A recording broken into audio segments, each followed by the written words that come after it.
और हम डिस्कस करने वाले हैं इरिगेशन इंजीनियरिंग में second chapter water requirement of crops.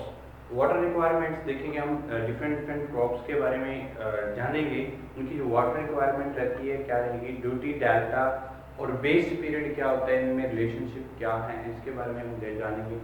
Soil water क्या होता है और soil crop and water relationships क्या रहेंगे, इस चैप्टर में हम डिस्कस करने वाले हैं। ठीक है जी। मोस्ट इम्पॉर्टेंटली हम सबसे पहले डिस्कस करेंगे principal crops in India and their water requirements. ठीक है जी। तो मेन इम्पॉर्टेंट जो क्रॉप्स हैं हमारे इंडिया में, कौन कौन सी जो क्रॉप्स हैं ज़्यादातर कल्टीवेट किए जाती हैं और उनकी जो वाटर रिक्वायरमेंट है क्या रहती है, इसके बारे में भी हम जानेंगे।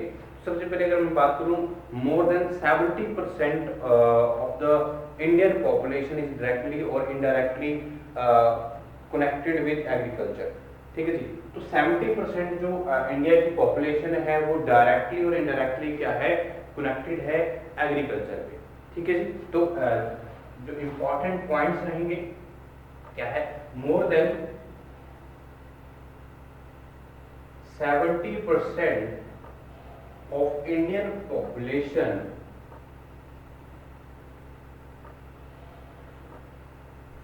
directly connected, directly or indirectly connected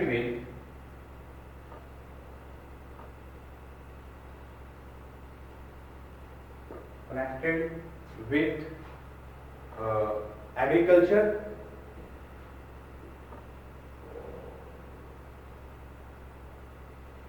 ठीक है।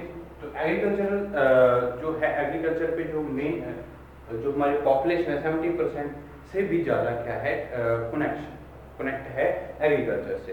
ठीक है जी। तो the chief crops of the India, जो मेन इंपॉर्टेंट क्रॉप्स जो है, प्रिंसिपल क्रॉप्स जो है इंडिया में जो उगाई जाती है इंडिया में, कौन सी हैं, ज़्यादा हम बात करें the principal crops of India.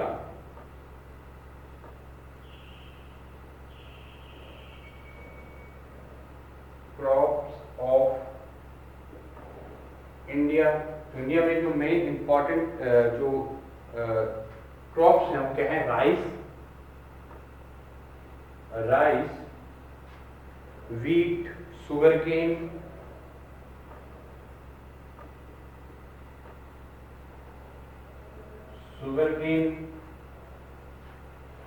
T, cotton,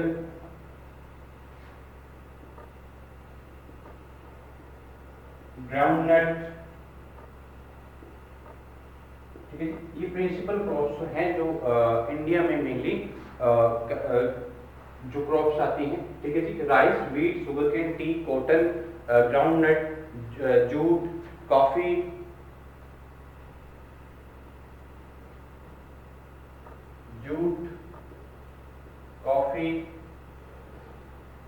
and rubber. ठीक है जी। तो ये इंपॉर्टेंट जो हमारे क्रॉप्स हैं इंडिया में, तो डायरेक्टली अगर हम बात करें शुगर केन की, T, cotton, groundnut, rice, wheat और जूट, कॉफी एंड अगर मोस्ट इम्पॉर्टेंटली जो हमारे राइस और वीट, शुगर केन है, ज़्यादातर हमारे ज़्यादा परसेंटेज में क्या है इंडिया में जो क्रॉप्स हैं ये उगाई जाती है। ठीक है जी। तो रबर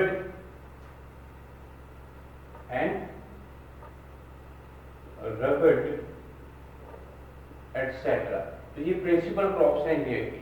ठीक है जी। तो different types of soil are needed for raising different types of crops. तो डिफरेंट जो सॉइल है, तो सॉइल की भी अगर हम बात करते हैं, सॉइल डिफरेंट सॉइल की रिक्वायरमेंट रहती है डिफरेंट क्रॉप्स को उगाने के लिए, उनकी ग्रोथ के लिए। ठीक है जी। तो अगर हम बात करें different types of the soil are needed for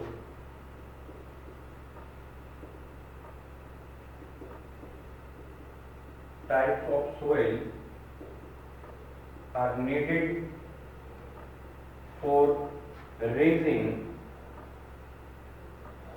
different types of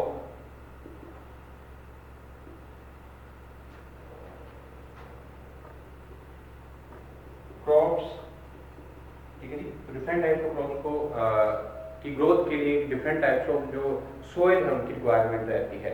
ठीक है जी। तो अगर मैं बात करूं शुगर केन की, राइस की, तो उसके लिए जो लाइट सैंडी सोइल है वो जरूरत है। उनकी जो वाटर की रिक्वायरमेंट है वो भी हमें क्या है, एक नॉर्मल रिक्वायरमेंट पे हम क्या कर सकते हैं, इन फसलों को उगा सकते हैं। तो ये इम्पोर्टेंटली अगर मैं बात करूं टाइप ऑफ क्रॉप्स में, तो फॉर एग्जांपल हैवी जो हमारे रिटेंटिव सोइल रहती हैं, जैसे जिसमें 40% क्ले प्रेजेंट रहती है जिस सोइल में, तो is favourable crops like a sugar cane, rice etcetera requiring more water for raising light sandy soil. ठीक है। तो इस तरह से जो अलग अलग सोइल है, अगर राइस की बात करें तो इसमें जो रिक्वायरमेंट रहती है, वाटर की रिक्वायरमेंट रहती है, कुछ ज़्यादा रहती है as compare to the cotton. ठीक है जी, वीट। ठीक है। तो इस तरह की जो क्रॉप्स हैं इन पे जो रिक्वायरमेंट है एज पर द क्रॉप्स, हमारी जो वाटर रिक्वायरमेंट रहती है वो डिफरेंट रहेगी। ठीक है जी। आगे बात करते हैं for example heavy intensive soil, यानी कि जहाँ पे क्ले 40% क्ले सॉइल है। For example heavy retentive soil,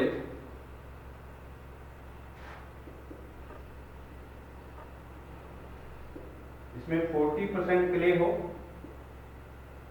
is favourable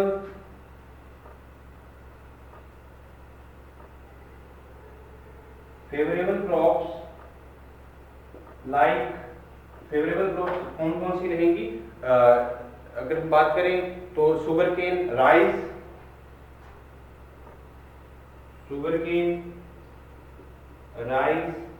etcetera, and requiring more water for raising जो लाइट सैंडी सोइल। ठीक है। जिसमें क्ले है, अगर हम बात करें क्ले 8% है, जो लाइट सैंडी सोइल उसमें 8% तक क्ले की जो क्ले रहती है, तो उसमें जो वाटर रिक्वायरमेंट है वो बहुत ज्यादा रहेगी। ठीक है। तो जिसमें रिटेंटिव सोइल है, जो हैवी रिटेंटिव सोइल है, जिसमें 40% तक जो क्ले प्रेजेंट रहती है, वो फेवरेबल रहती है किस सोइल के लिए, किस क्रॉप के लिए, शुगर केन के लिए और राइस के लिए। ठीक है जी। तो शुगर केन और राइस के लिए हमारी जो इम्पोर्टेंट सोइल ये मानी जाएगी। और अगर मैं बात करता हूँ रिक्वायरिंग मोर वाटर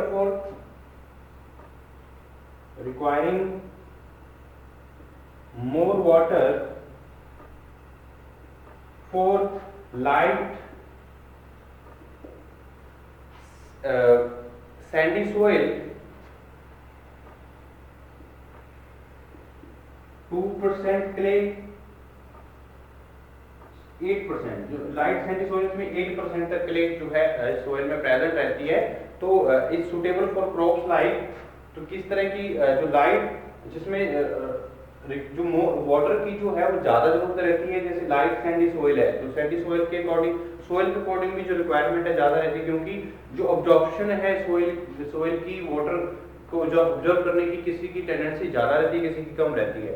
ठीक है। उसके अकॉर्डिंग जो अगर हम डिफरेंट टाइप्स ऑफ क्रॉप्स जो हैं वो उनकी जो ग्रोथ है वो उस पर डिपेंड करती है। जैसे हम 40% के लिए उसमें एक रिटेंटिव सोइल है, तो वहाँ पे हम ज़्यादातर शुगर केन और राइस जो है वो एक फेवरेबल क्रॉप मानी जाएगी। ठीक है। अगर हम जिसमें जैसे लाइट सैंडी सोइल में 8% के लिए है, तो इस तरह की सोइल में जो वाटर की जो रिक्वायरमेंट है वो ज़्यादा रहती है, तो वहाँ पे जो क्रॉप्स, जो फेवरेबल क्रॉप्स हैं वो कौन सी रहेंगी, जैसे ग्राम है, तो ग्राम या फोडर वगैरह जो क्रॉप्स हैं ये क्या है, सुटेबल रहेंगी।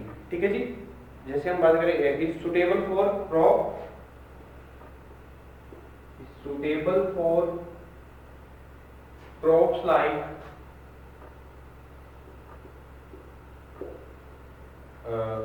ग्राम। ठीक है जी। तो ग्राम, और अगर हम बात करते हैं फॉडर्स की, तो फॉडर्स भी एक इम्पॉर्टेंट, फॉडर एटसेट्रा, तो ये एक इम्पॉर्टेंट जो क्रॉप्स हैं ये इस सॉइल के लिए सुटेबल रहेंगी जब हमें ज़्यादा वाटर की रिक्वायरमेंट रहती है इस तरह की सॉइल्स में। ठीक है। और अगर रिक्वायरिंग लेस वाटर,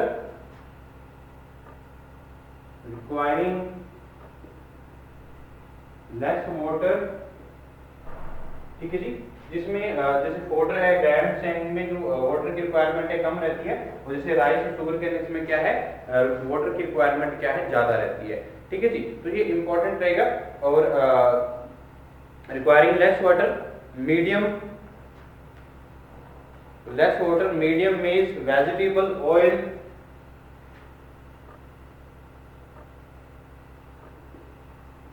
मीन्स ठीक है जी vegetables, oil, seeds etcetera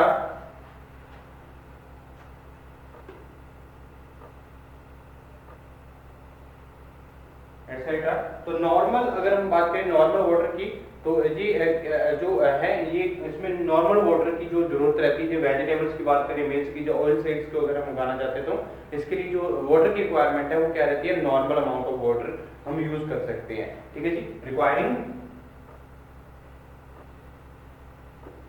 normal amount of water.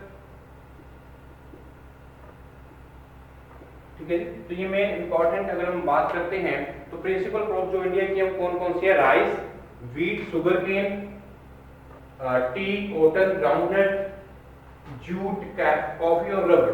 ठीक है, और डिफरेंट टाइप्स ऑफ सोइल की जो रिक्वायरमेंट रहती है, जरूरत रहती है किसी भी क्रॉप्स को की डिफरेंट क्रॉप्स को राइजिंग करने के लिए, जब हम बात करें ग्रोथ के लिए, तो अगर मैं बात करता हूँ एग्जांपल के तौर पे, अगर हैवी रिटेंटिव सोइल है हमारे पास, यानी पे 40% क्ले है जिसमें, जिस सोइल में, तो वो ज्यादातर किस क्रॉप्स के लिए फेवरेबल सोइल मानी जाएगी, तो शुगर केन और राइस के लिए। तो शुगर केन और राइस के लिए जो हमारे वाटर की जरूरत रहती है वो बहुत ज्यादा रहती है। ठीक है जी, तो water requirement requiring more water. ठीक है जी, तो इसमें जो रिक्वायरमेंट रहती है ज्यादा रहती है जब हम बात करते हैं शुगर केन और राइस की। ठीक है, और अगर मैं लाइट सैंडी सॉइल की बात करता हूँ, लाइट सैंडी सॉइल जिसमें 8% क्ले है, वो सुटेबल रहती है फॉर जो क्रॉप्स है हमारी, ग्रैम है, जब फोडर है, फोडर और जो ग्रैम्स है, इस फसल के लिए जो इम्पोर्टेंट हमारी लाइट सैंडी सॉइल, इसमें जो वाटर की रिक्वायरमेंट है वो कम रहती है। ठीक है जी, तो वाटर की रिक्वायरमेंट क्या रहती है, कम रहती है। और अगर मैं बात करता हूँ मीडियम में जो वेजिटेबल्स हैं या ऑयल है, ऑयल सीड्स को अगर हम की ग्रोथ के लिए जो हमें नॉर्मल वाटर की जो है, नॉर्मल वाटर की जो है रिक्वायरमेंट रहती है, तो ये from the agriculture point of view the year can be divided into two principal cropping season। तो अगर हम देखें तो एग्रीकल्चर पॉइंट ऑफ व्यू से हम डिस्कस करें तो जो हमारी प्रिंसिपल क्रॉप्स हैं, तो प्रिंसिपल क्रॉप्स जो इंडिया में जो प्रिंसिपल क्रॉप्स रहेंगे उनको हम क्या करते हैं, टू टाइप्स में डिवाइड करते हैं। जैसे हम बात करते हैं रबी और खरीफ। ठीक है जी, तो दो टाइप्स में हम क्या करते हैं, इसमें डिवाइड करते हैं, दो क्रॉप सीजन में, रबी और खरीफ सीजन। ठीक है जी, तो इस तरह से हम जो मेन इंपॉर्टेंट जो प्रिंसिपल क्रॉप्स हैं हम डिस्कस कर रहे हैं। ओके जी, तो अगर मैं बात करूं from the agriculture point of view, from the agricultural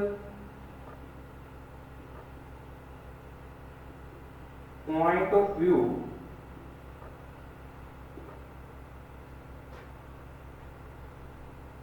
तो एग्रीकल्चर पॉइंट ऑफ व्यू में के हिसाब से देखें तो हम क्रॉप्स को टू टाइप्स में क्या करते हैं, डिवाइड करते हैं। ठीक है जी, the year can be divided into, the year can be divided into, जब टू क्रॉप सीजन में हम डिवाइड करते हैं, प्रिंसिपल जो क्रॉपिंग सीजन रहती हैं, divided into principal two crop seasons, दो क्रॉप सीजन्स रहती हैं, रबी और खरीफ। ठीक है जी, दैट इज रबी और खरीफ सीजन। ठीक है जी, तो ये इंपॉर्टेंटली अगर मैं बात करूं तो प्रिंसिपल क्रॉप जो इंडिया की है, दो हम एक वन ईयर को टू प्रिंसिपल्स क्रॉप्स में, क्रॉप सीजन में डिवाइड करते हैं, तो रबी और दूसरा क्या है, खरीफ। अब बात आती है रबी और खरीफ की, तो रबी जो हमारी सीजन रहता है। तो रबी सीजन में जो स्टार्ट कब होता है, 1 अक्टूबर से एंड एंड ऑफ द 31 मार्च। ठीक है जी। तो रबी जो सीजन है वो हमारा 1 अक्टूबर टू 31 मार्च तक जो सीजन रहता है। ठीक है जी। इसमें जो फसल आती है, अगर मैं व्हीट की बात करता हूँ, बार्ले की बात करता हूँ, बार्ले, ग्राम, लिंसेड ऑयल, मस्टर्ड, जब पोटैटोज की बात करते हैं, ये फसल क्या है, रबी फसल है सारी। ठीक है। तो रबी क्रॉप्स हैं, इसमें हम कंसिडर करते हैं। ठीक है जी। उसके बाद अगर मैं बात करूं, ये इंपॉर्टेंट प्रिंसिपल क्रॉप्स हैं जो हम इनकी जो वाटर रिक्वायरमेंट है वो हमने डिस्कस की है। मेन प्रिंसिपल क्रॉप्स कौन सी हैं, ज्यादातर अगर मैं बात करता हूं, इंडियन पॉपुलेशन 70% से ज्यादा जो इंडियन पॉपुलेशन है वो डायरेक्टली और इनडायरेक्टली कनेक्टेड है एग्रीकल्चर से। ठीक है जी। तो जो हमारे इंपॉर्टेंट जो प्रिंसिपल क्रॉप्स इंडिया में रहती है वो कौन कौन सी, जो चीफ क्रॉप्स जो है इंडिया में, राइस है, वीट है, sugar cane, tea, cotton, groundnut और जूट, कॉफी और रबर। ठीक है। और बहुत सारी हैं जो अगर मैं चीफली अगर बात करूं प्रिंसिपल क्रॉप्स की, तो ये इंपॉर्टेंट क्रॉप्स हैं जो इंडिया में ज्यादातर जो उगाई जाती हैं। तो डिफरेंट इनके लिए जो डिफरेंट जो क्रॉप्स हैं, इनके लिए डिफरेंट टाइप्स ऑफ सोइल की जरूरत रहती है। तो इसमें जो अलग अलग टाइप्स की सोइल के अकॉर्डिंग जो इनकी जो वाटर रिक्वायरमेंट है वो भी अलग अलग रहेगी। क्योंकि अगर हम बात करते हैं कुछ क्रॉप्स की, जैसे कुछ रेंटेनिंग जो हमारे रेंटेनिंग सोइल्स हैं जिसमें 40% तक क्ले प्रेजेंट रहती है, तो वो ज्यादातर फेवरेबल सोइल है for the crop of sugar cane and rice. ठीक है जी। तो राइस और शुगर केन के लिए हमारी जो एक रिटेंटिव सोइल्स हैं जिसमें 40% तक क्या है, क्ले प्रेजेंट रहती है, तो उनके लिए जो वाटर की रिक्वायरमेंट है वो ज्यादा रहती है। ठीक है जी। तो वाटर रिक्वायरमेंट क्या रहेगी, उसमें ज्यादा रहेगी इन फसल्स की। ठीक है। तो अगर मैं बात करता हूँ खरीफ क्रॉप्स की, तो कुछ दो सीजन है, दो सीजन में हमने डिवाइड किया हुआ है, रबी और खरीफ। ठीक है जी। तो रबी और खरीफ में अगर हम बात करते हैं के अकॉर्डिंग, अगर हम डिवाइड करें तो इनकी जो प्रिंसिपल क्रॉप्स रहेंगी हमारे रबी और खरीफ, हमने दो प्रिंसिपल सीजन में डिवाइड कर लिया है जो इंडिया में हम उगाते हैं इन फसल्स को। तो इंपॉर्टेंट ये है कि हमारी जो वाटर की रिक्वायरमेंट है वो किसके हिसाब से होगी, वो सोइल के हिसाब से होगी। सोइल के हिसाब से हम क्या करेंगे, वाटर की रिक्वायरमेंट होती है जहां हम फसल जो है जैसे राइस और शुगर केन के लिए ज्यादा वाटर की जरूरत पड़ेगी, और मेज, वेजिटेबल्स जो जहां हम ऑयल सीड्स है इनकी ग्रोथ के लिए क्या है, नॉर्मल वाटर की जरूरत पड़ेगी। और जो हमारे इंपॉर्टेंट अगर मैं बात करता हूँ, कुछ लेस वाटर रिक्वायरमेंट भी रहती है, जैसे बहुत सारी जो हमारी इंपॉर्टेंट क्रॉप्स हैं, जैसे अगर हम बात करते हैं जो less amount of the water is needed for crops, gram और फोडर। ठीक है जी। तो ये इसमें क्या है, लेस वाटर की रिक्वायरमेंट रहती है। तो कुछ अगर मैं बात करता हूँ डाटा की, कुछ डाटा जो रिगार्डिंग इंपॉर्टेंट इंडियन क्रॉप्स के अकॉर्डिंग जो डाटा है उसके अकॉर्डिंग हम बात करें तो पीरियड ऑफ ग्रोथ जो है वो क्या रहता है, जब अगर हम बात करें एज पर the water required, depth of water requirement क्या रहती है, और कितनी बार हमें इरिगेशन करनी पड़ती है, जब अगर जो एक इरिगेशन की रिक्वायरमेंट रहती है, कितनी बार हमने जो क्रॉप में वाटरिंग करनी है, ये इंपॉर्टेंट रहेगा। तो क्या रिक्वायरमेंट है, रिक्वायरमेंट के बारे में जान लेते हैं। तो सबसे पहले मैं बात करता हूँ खरीफ क्रॉप्स की। खरीफ क्रॉप्स, ठीक है जी।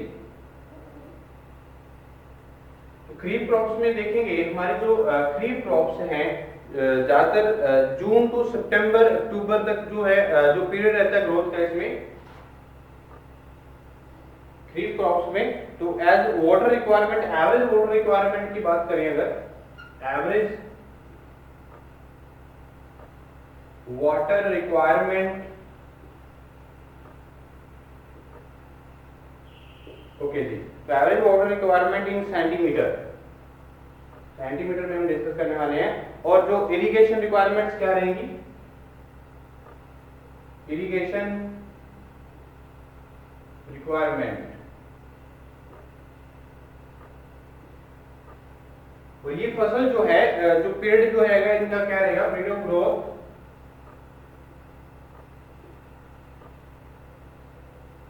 ओके, तो सबसे पहले हम खरीफ फसल की बात करें तो खरीफ क्रॉप जो रहेंगी, अगर मैं मेज की बात करता हूँ तो मेज जो है जो एवरेज वाटर की रिक्वायरमेंट रहेगी मेज क्रॉप्स के लिए 45 सेंटीमीटर की जो एवरेज रिक्वायरमेंट रहती है, डेप्थ रहती है। तो एवरेज वाटर डेप्थ जो है, water depth requirement in centimetre 45 centimetre. और जो द इरिगेशन की रिक्वायरमेंट क्या है, जो हम वाटरिंग करते हैं तो 4 to 5 watering in sensitive to drought and floods responsible for fertilizer. तो ज्यादातर 4 से 5 जो है वाटरिंग की जाती है जब हम मेज की फसल को, मेज की क्रॉप्स को क्या कर रहे हैं, उनकी ग्रोथ के लिए, ठीक है जी। तो 4 और 5 watering needed for 4 or 5 watering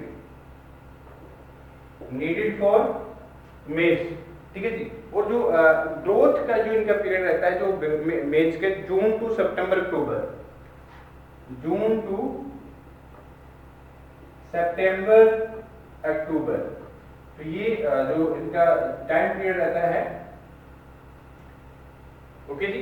तो अगर मैं सेकेंडली अगर मैं बात करूं खरीफ फसल्स की, जो खरीफ क्रॉप्स है बाजरा की, तो बाजरा अगर बात करें तो इसमें मिनिमम वाटर रिक्वायरमेंट रहती है, ठीक है जी। तो बाजरा जो रहेगा 30 सेंटीमीटर जो एवरेज वाटर डेप्थ रिक्वायरमेंट रहती है। और इरिगेशन की रिक्वायरमेंट जो है इसमें बाजरा के लिए, water should not stand irrigation as required resistance to drought flooding, ठीक है जी। तो हमारी जो इसमें वाटर को एक water should not stand in this crop bajra, ठीक है। तो बाजरे में हम क्या करते हैं, वाटर की रिक्वायरमेंट जो है वो उसमें फ्लडिंग की जरूरत नहीं रहती है, ठीक है। बट उसको हम क्या करते हैं, ड्रॉट से प्रिवेंशन के लिए हमें क्या करना होता है, जो एक वाटरिंग है जो करनी पड़ती है बाजरा के लिए। तो इसमें ज्यादातर हमें वाटर की रिक्वायरमेंट नहीं रहती है, ठीक है जी। तो वाटर शुड नॉट स्टैंड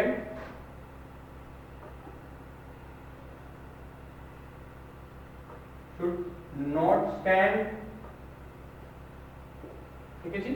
और requiring resistance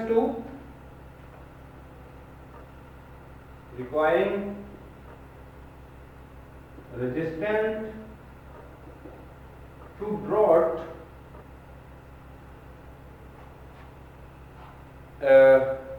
drought and flooding,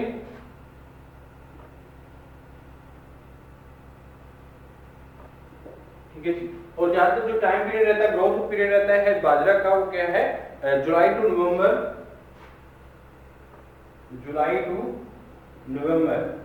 ठीक है जी।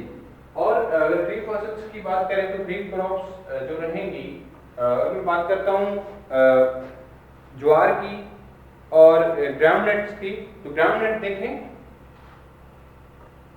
ग्राउंडनट क्या है, खरीफ फसल है। तो इसके लिए जो इंपॉर्टेंट ग्राउंडनट के लिए 45 सेंटीमीटर की जो एवरेज वाटर डेप्थ रिक्वायरमेंट रहती है 45 सेंटीमीटर, ठीक है जी। और इरिगेशन की रिक्वायरमेंट क्या रहेगी,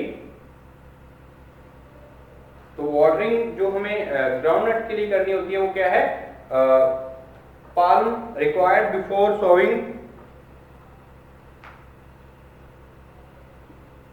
पाल्म required before sowing, ठीक है जी। तो लगाने से पहले, जो बीज सीड्स करने से पहले हमारे ग्राउंड नट्स के उसमें जो है कि वाटरिंग की जरूरत पड़ती है जब हम क्या कर रहे हैं, खरीफ क्रॉप्स की वाटर रिक्वायरमेंट दिख रहे हैं। तो ये इंपॉर्टेंट, अगर मैं बात करता हूँ जो हमारे राइस है, तो राइस के लिए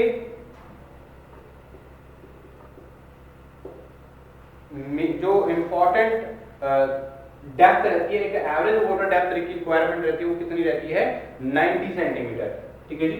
90 सेंटीमीटर की रिक्वायरमेंट रहती है फॉर खरीफ क्रॉप्स में राइस के लिए, ठीक है जी। और जो हमारे irrigated eight interval of 2 to 3 weeks, irrigated at interval 2 to 3 weeks, ठीक है जी। तो 2 से 3 वीक्स में के इंटरवल्स पे हम क्या करते हैं, इरिगेशन करनी होती है, वाटरिंग करनी होती है। और जहाँ पे फ्लडिंग की जरूरत पड़ती है, जब हम राइस क्रॉप्स की बात करते हैं, तो हमें जो वाटर को क्या है स्टैंड रखना होता है इस क्रॉप्स के लिए, ठीक है। तो ज्यादातर अगर हम बात करें ग्रोथ ऑफ पीरियड क्या है रहता है राइस के लिए, मई जुलाई to September October, May July to सितंबर अक्टूबर, ठीक है। ये ग्रोथ पीरियड रहता है इनका राइस का। उसके बाद मैं बात करता हूँ रबी फसल्स की। तो रबी क्रॉप्स जो रहेंगी, तो रबी क्रॉप्स के लिए भी एक इम्पॉर्टेंट, अगर बात करें वीट की, तो वीट एक इम्पॉर्टेंट प्रिंसिपल क्रॉप है जो मोस्टली इंडिया में ग्रोथ होती है। तो वीट क्या है 37.5 जो एवरेज रिक्वायरमेंट रहती है, 37.5 सेंटीमीटर जो है एवरेज रिक्वायरमेंट रहती है वीट के लिए, ठीक है जी। Average depth of the water requirement रहेगी, ठीक है जी। और इरिगेशन की रिक्वायरमेंट क्या है, वाटरिंग जो करते हैं हम वीट के लिए 3-4 वाटरिंग की जाती है, 3 और 4 वाटरिंग की रिक्वायरमेंट रहती है एक वीट के लिए of 7 to 10 centimetre depth, 7 to 10 centimetre depth, ठीक है जी। तो एवरेज वाटर डेप्थ कितनी है की रिक्वायरमेंट थी 37.5 वीट के केस में, ठीक है जी। अगर मैं बात करता हूँ ग्राम्स की, तो ग्राम्स जो है, तो ग्राम के लिए जो हम रहेगी 30 centimetre average water depth requirement रहती है।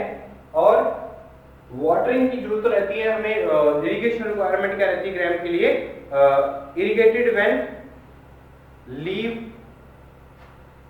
Gets dry, irrigated when leaves gets dry, ठीक है जी। जब जो ग्राम्स के जो लीव्स रहेंगी, तो लीव्स जब क्या हो जाए सूखनी शुरू हो जाती हैं, तब क्या करते हैं हम इरिगेशन करनी होती है। जब हम बात कर रहे हैं ग्राम्स की, तो ये एक इम्पॉर्टेंट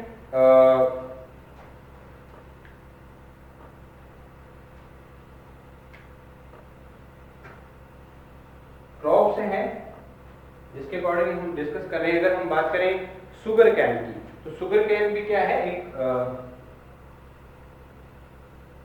प्रिंसिपल क्रॉप है जो इंडिया में मोस्टली, और तो शुगर कैन जो है ज्यादातर 90 सेंटीमीटर की जो डेप्थ है वाटर की एवरेज डेप्थ है रहती है, और 5 to 6 वाटरिंग की जाती है इसमें, 5 to 6 वाटरिंग की रिक्वायरमेंट रहती है, इरिगेशन की रिक्वायरमेंट रहती है जब हम शुगर केन की बात करते हैं, ऑफ 10 सेंटीमीटर और अबव, ऑफ 10 सेंटीमीटर और अबव। और ज्यादातर जो ग्रोथ पीरियड रहेगा शुगर केन के लिए जनरली फरवरी मार्च टू दिसंबर मार्च, ठीक है जी। या तो फरवरी मार्च